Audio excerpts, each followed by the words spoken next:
No one could have imagined what Western Illinois University is using their empty residence halls for. I agree. I'd never thought I would be opening for quarantine and isolation housing. But just a year after freshman students would no longer be living in the North Quad, Bayliss Hall is now open to hold the university's students who are under quarantine. Students who end up testing positive will receive a phone call from the Bew Health Center. Those students will then work with a case lead to help identify contact tracing and what the student will need as they are moved into Bayliss Hall. The university has the hall set up for students who will be in quarantine and those who are in isolation. So we break out the floors by quarantine and isolation, and it's important to know what those two things are. Isolation is if you're tested positive or symptomatic.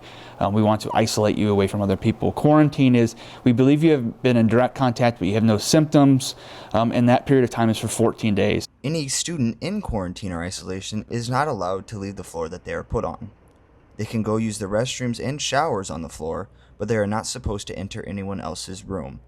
This means that food is brought to the students by ordering it online the day before from the university's dining services. So as we've gotten more people, they've developed and gone to more of an app-based thing. So once you get in there, you scan a QR code.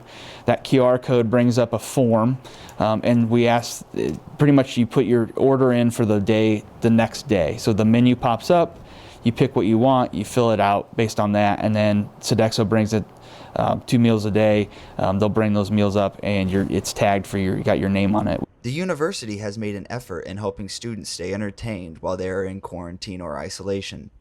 Online yoga classes through the rec center have been set up to allow students to have physical activity in their room.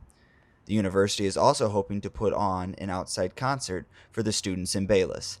April Getz, a WIU student who spent some time in quarantine, said it was not an easy transition for her. It was difficult at first. I know when I went there, I was calling up my dad, I was calling up my mom. Of course, they kind of gave me some tough loving. They're like, well, it is what it is. This is COVID. Getz found that playing her ukulele and FaceTiming her cross-country teammates made it much easier for her to cope. And just to have that, support and to have the friendship together, even though we couldn't see each other, but we saw each other through, FaceTime and Snapchat and just texting. I think it went well. Roselieb said that the staff in Bayliss will continue to thoroughly disinfect and clean each floor and continue contact tracing to keep all students and faculty who are on campus safe. I don't think anybody truly understands how much time that people are taking out from their normal jobs to get this through. And you know what? That's what we got to do to get through this. In Macomb, reporting for News 3, I'm Kason Frericks.